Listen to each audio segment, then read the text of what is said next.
Hey everybody, what's up? So there's one thing and one thing only that is preventing you from manifesting what it is that you want. This is what I've recently come to realize. So today we're going to do a quick discussion.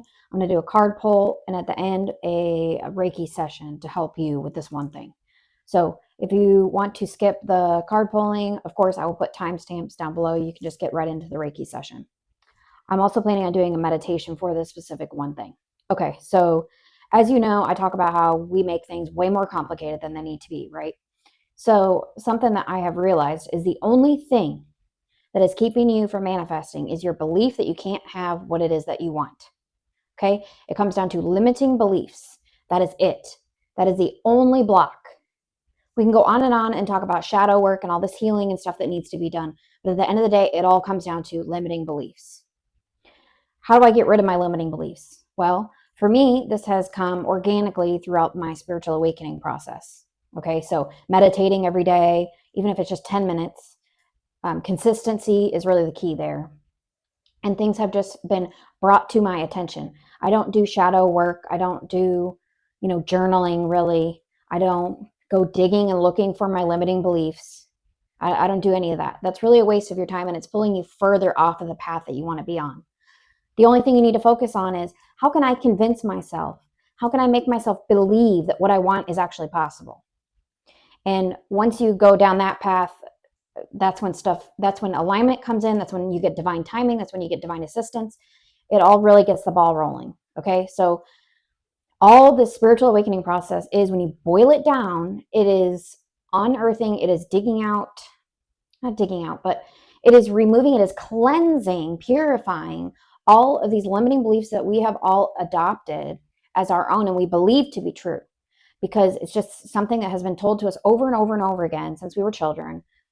And so then we've adopted these beliefs that are just absolutely 100% not true. So we limit ourselves and we live in this tiny little box and we only allow for ourselves what we think is really possible. Well, I want more money, but that's too hard of work. Mine was, I want more money, but I can't contribute because I'm the mom and I've got little kids to take care of. Or I'm screwed financially because we have student loan debt. Or, I didn't come from a rich family. Or, I can't find love because I was never loved as a child, or, all men are terrible, or all men are dogs, or all women are cheaters or liars, or whatever it is. All of these beliefs, that is what is preventing you. And when you're feeling that resistance, when you're feeling judgment towards someone, when you are feeling that internal anger, when you're feeling depressed, when you're feeling just any of the things, it's because you think that you can't have what you really want. And when you get excited about something and you tell someone about it, they talk you out of it immediately and try to bring you back down to earth and tell you all the reasons why you can't have something because they're only viewing it from their limited scope. That's the thing. The only person that can help you is you. The only person that can perceive your reality is you. We all perceive it through our own lens. So we've got to stop looking for it in all these other places. Like I'm happy to coach people and I love to do it, but really you can be your own coach. Like you can tune into it's not like there's this limited number of people on this planet that like are able to have intuition and be able to tap into that and have a greater understanding and then help others. No, you can do it for yourself. And that's what's so magical and so beautiful. You just have to get out of your own way. Okay, so I want to do a Reiki session for you later. I'm going to film a meditation for this, for eliminating your limiting beliefs. Okay, because that is the key. That is the only thing stopping you. And the more you start shedding those, the more you see what's really possible for you. Okay, so I'm going to do a card pulling to guide my Reiki session. So I will see you in a minute, or if you'd like to, you can just skip right into the Reiki session. Okay, see you soon. So we have obstacles and challenges, and we have a 5. So we're trying to cross this bridge here, and we're a little bit afraid. I think that we're starting a new venture, but we're missing some information. We're missing some key pieces. To me, this is sort of like a healing message or a sort of what we're talking about with the limiting beliefs. We need to bridge this gap a bit here. That's going to take some inward reflection and work and time away. We have a full moon coming up. Is it today or tomorrow? and then a new moon, I think on the later half, was it next week or the following week? Pretty soon here. So this would be a good time to, yeah, I'm seeing like making a list, writing a list, getting really clear on our intentions and our purpose. Also, I want to say about that, pick one specific goal. So maybe this might not be the time to like write out every single thing. I know you have probably a lot of things you want to manifest or work on, but choose one thing for this moon cycle. That's kind of the information that I'm getting. Harmony, and I'm seeing a relationship. I don't necessarily see this as harmony in a like romantic relationship. It's almost like harmony within yourself. So I'm thinking you need to take some time away, just you, even if it's just like, a couple hours or something like that. Take some time away for yourself. You're working on inner harmony because we got a lot of stuff going on right now. We have a lot of new beginnings. There's a lot of energy going on. Um, and so we're trying to cultivate that inner oneness. The universe, they say the universe is inside of us. So this is again a calling to sort of go inward a bit. Now I'm trying to figure out what the message is here with these.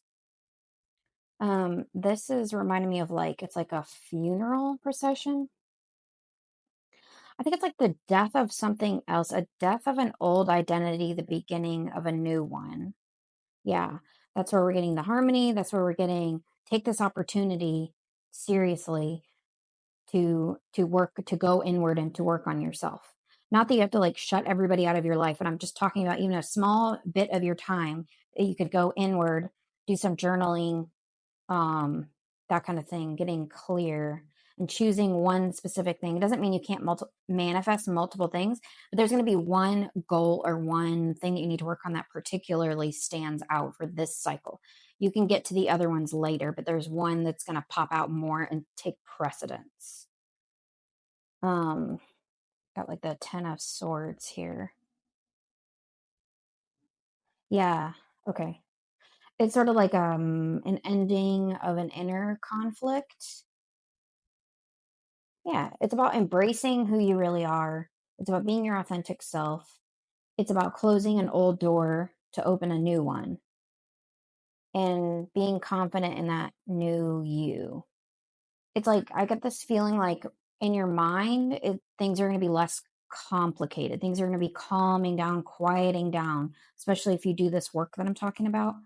You're not going to have so much inner conflict inside of your mind. Like things are going to become really simple, really clear, really decluttered. Yeah. Yeah, because this is like sort of a death of an old thing. This is reminding me of like your mental clutter and sort of closing the door on that. And then this gentleman reminds me of like stepping into who you really are, into your real authentic self and being yourself and being empowered. And you're going to feel that way because of the decluttering process, basically. Yeah, because you're getting clear in your one intention, it also sort of sends a message out to the universe like, "Hey, I'm taking this seriously and I am asking for your support on this one thing." Instead of like I need to manifest this and this and this and this and and then like I'm fighting with this person and I don't like my job and I got money problem, just like pick one. And it doesn't mean you can't manifest multiple things. Actually, what it does is it shores up that one thing, which when you get one thing kind of better and in the right direction, everything else falls into place. Like Abraham Hicks talks about, if you've got 5 areas of your life, 4 of them are going terribly, focus on the one that's going well, and the other 4 will follow suit. That's sort of the message I'm getting here. Now, I want to look at the animals, and she's got angel wings. It says you understand animals and communicate with them intuitively. Trust your inner guidance as the animals are part of your life's work. Okay, this is more, yeah, it might be for some people that they want to work with animals or they've got a connection to animals, but to me it's almost more of a tapping into your animal spirit guide power. Find out what that is for you. Find out what your think about that. Make that part of your hermit time. Think about what animal you connect with, you identify with. For me, birds are a big thing. So it's hawks and it's crows. And whenever I see them, it's a really powerful reminder to me, like to have a higher perspective, or that's just one of my signs. And like everybody I've gone to that's intuitive, they're always like, oh, birds. And it's like, well, I already know that, but they just sort of reaffirm. So figure out what that is for you and sort of channel, because that's a message for you. Like for me, the bird is because a lot of times it comes when I am just in the weeds and I can't get a higher perspective and I'm really like dwelling on some problem or yeah, and it's like I see a hawk or something and it's my reminder to instantly boom, oh, pull yourself up out of this, get the higher perspective, tune in. And it really is healing for me. It's soothing for my energy. It is a powerful reminder. Okay, so that is my message for today, and I will see you in the Reiki session. Thanks. Welcome to your Reiki session. As always, all I need from you is consent.